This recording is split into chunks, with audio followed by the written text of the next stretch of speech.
Okay, I'm here with my buddy Teddy. Now, Teddy is a special case. Teddy, unfortunately, when he was younger, was abused by someone, and kind of from a continuing basis.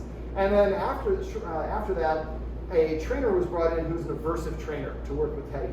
Teddy is a little bit uncomfortable around new people, and he does do a little bit of biting if he feels threatened or cornered or sudden movements happen. Now, in Teddy's family, we're expecting another Teddy Jr. Is going to be joining soon.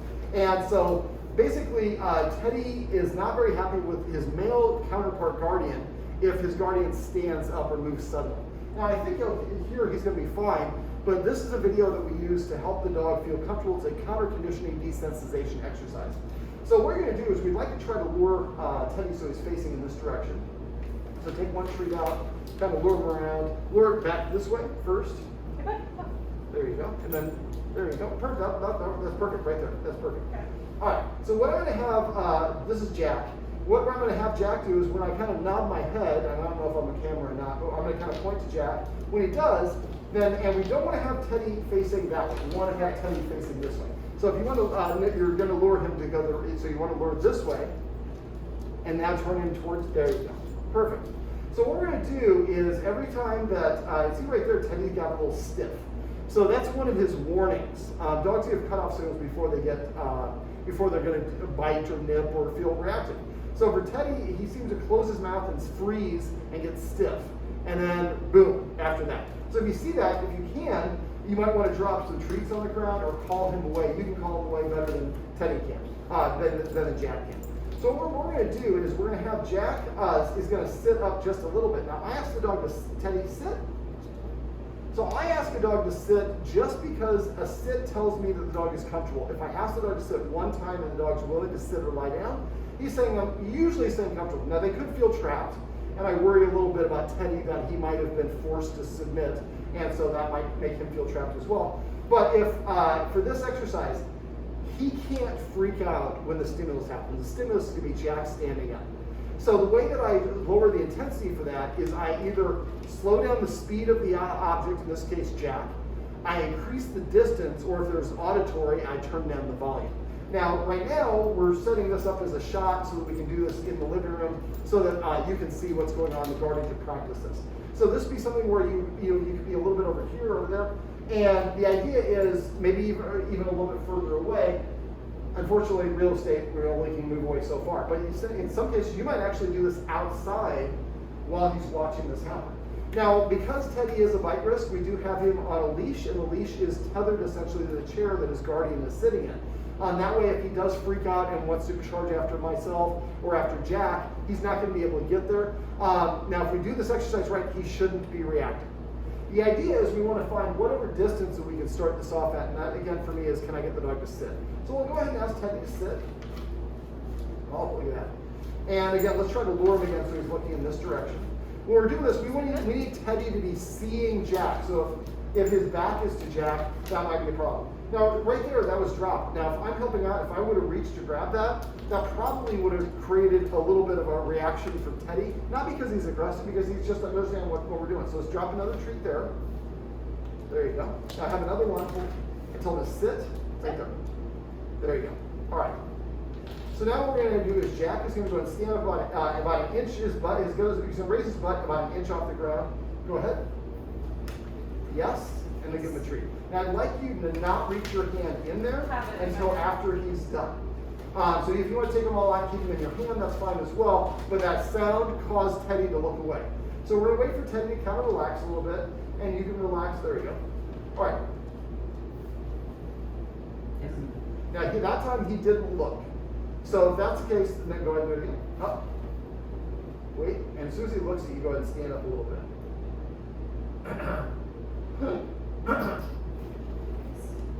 So when he does it, I'd like him to stand up and or whatever the action is, then you reset. When he stops moving, then you say yes, then you give a treat. Otherwise, you're kind of interrupting in the middle of it. Now, because that's kind of a comfy couch, it looks like to me, what we're going to have Jack do is Jack is just going to simply lean forward at the waist and then lean back. You'll say yes. So you can go ahead and do a fake cough. And then back. So you say yes when he completes his movement, then start delivering the treat. Okay, go ahead and lean forward and like kind of, there you go. Yes. There you go. So what we're doing is we're saying when Jack moves, not only should you not be threatened by that, you should actually like that because it means I'm going to get a treat. Go ahead and keep on doing that. Now, right now, we might be using too high a value of treat.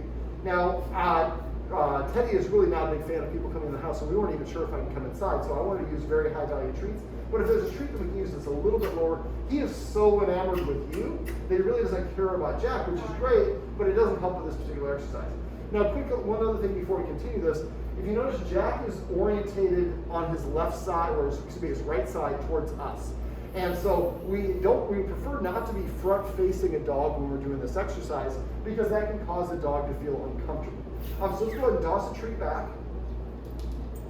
And let's hold it another treat until the sit. Just say sit. Give him that treat right there. All right, Jack, go ahead and just kind of, there you go. Yes, perfect. And then do it again. Yes. That was a little bit early, so again, let him reset. Okay. Yes. There you go. Good job of everybody waiting. Okay, go ahead. Yes. Now you see that the orientation that we've set up, now Teddy is looking in that direction. So when he moves, it naturally catches his eye. And right there, it didn't catch Teddy's eye, so there's no reinforcement. Now, we can do also the engage-disengage game, which is essentially what you just did there. So the engage-disengage game is you can just wait, and as soon as he looks at Teddy, excuse me, not Teddy, looks at Jack, you're going to say yes and give him a treat. So we're just going to wait. And we can make fake, there you go. We can make fake sounds for this, but when we do that, we're kind of biasing it. So really, I mean, now you can do it just for looking, but really for any interaction. So anytime that he looks at you, or is near you, or walks by you, and you say yes and give him a treat, or you say yes and give a treat, excuse me, that's going to make him feel more comfortable. What I wanted to do for this is I wanted him to feel comfortable being able to stand up, because sometimes Teddy will run across the room and really bite him. And Teddy does this because, not because he's a mean dog, but because he basically has PTSD, so he's triggered by that action, doesn't know how to react. So let's go ahead and let's bring back up, and let's see if we can get you standing up all the way. And like hold the second one out, tell him to sit. Sit. There you go. Yes. All right, go ahead and stand up all the way. Yes. And Teddy sat and lie down. Now, is there a time of the day that this happens, the attacks happen more? I mean, normally at night when we're sitting down watching TV, if he has to get up, Yeah, he'll be like right here, he likes to be close to us. have my feet up, and then I'll like go over to this side and stand, and that's when he'll try and go over this thing basically and get at me. Okay. So, now, I mean, we prefer not using tethers, but I'd rather use a tether than have a bite. So what we might do is get like a longer lead that is attached to the corner of the alwar over here that you can't see behind the camera, that maybe makes it all the way just over like a foot or two in there. So that he can't meet it past the middle point of the couch. Now what we could do is the same sort of thing. You have Teddy here, and then you can just, what we're gonna have you do is you're gonna take your right leg and cross over your left leg. Let's get him reset so he's looking in that position again. Sit. Yes. There you go. Cross your leg. Did he look? Yes. Yes. And then uncross it. And you didn't look, so you did a good job not doing anything. Just wait, tell him to sit. Sit down. There you go. Yes. Now, normally I love to do that, but when you're doing this exercise, if you tell him to sit or something like that, don't reward him with a treat after sitting, because I'm just worried he's just getting so focused on it. All right, now you might have to like kind of look like you're in like jazz or whatever dance. There we go. Exactly. There you go. A yes and treat. Yes.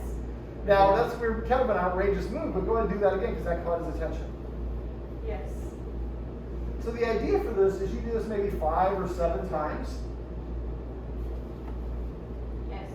And this is going to help Jack with his dance moves. He's going to be very limber. But at the same time, what we're doing is that movement is not something I should be worried about. There we go. And you do a fake cough. Yes. There you go. All right. And so what we could do is, now it's not necessarily each time we do this, but I would do this for maybe about 2 to 3 minutes. And it seems like kind of a ridiculous, very small move, but eventually then we can move the chair an inch closer, an inch closer. Now, it's not necessarily an inch, sometimes you go 6 inches, 12 inches, we have to go at the dog's pace. But if you move from right now, I would say this is about 14 feet away. If we move from 14 to 10, and he's lunging, then we need to back up to 12 or to 13. Always back up to the level where Teddy can perform. What we're looking to do is to stack a positive experience. Jack moves, I get a treat on top of a whole bunch of them, and have maybe a minute or 2 minutes of that, and then we stop the exercise. And then maybe he gets a little special reward or special time with mom or whatever it is. And then Jack is able, then we kind of reset. Now, when you guys are watching TV, you're normally sitting right here, correct? So what we would do is if Jack wanted to get up, and again, I might have that tether so that he could be there close to you, but he couldn't reach Jack. And then when Jack wants to get up, you come over here, sit, get a nice pillow or a chair, and you sit here and do the same exercise. And we can basically wrap it around, is it a leg on the Elmore? Yeah. So you can basically wrap it around each time as you're doing it, so that way it gets further and further away if we need to. Well, actually do that initially and undo it, so it lets you get a little bit closer. But the idea is we want eventually Teddy to practice from here, then from here, then from here. So Teddy's getting closer and closer, and the movement doesn't have to be quite so grandiose like that. And now when we're doing this, we are going to be using a lot of treats. So for Teddy, he's a small dog. His weight looks good. But this might be sort of thing where maybe we start taking 50% of his food, and he gets paid for his food with these exercises as opposed to eating out of a bowl. Because when we have a little one that's running around, we need to make sure that movements are not going to spook him. Right now, you're a male. We're bigger, and so some of those things are triggers. Little babies, usually not the same case, but babies are the same height as dogs, which is one of the worries that I have.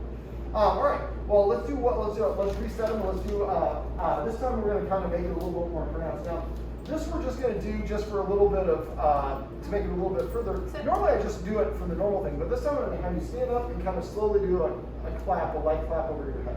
And then you'll sit back down and then you do it afterwards. Yes. So we want to kind of do all sorts of different movements, like pulling out your phone and looking at your phone. Even though we think of that as benign, that might be something that startles him. Exactly. Yes. So grabbing your keys, taking your hat off, putting a shoe on, whatever it is, after a while, this is going to help him feel comfortable. Now, we don't want to go crazy about a whole bunch of stuff that we're not going to do, but like standing up and taking your keys out, or stuff that we are going to do, like taking my glasses out, my sunglasses, putting them on the table. You can now stand up and let's go ahead and shift that little ottoman towards you.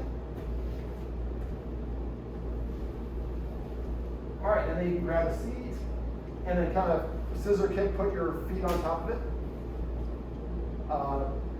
Let's do my artistic version of it. There you go. Yes. There we go.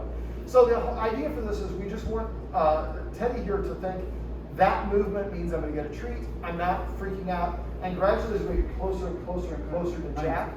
Sorry, he's looking at me. There we go. As we get closer and closer to Jack, then that becomes the new normal behavior, and hopefully we're not going to be so reactive. All right, Teddy. Everybody, sit.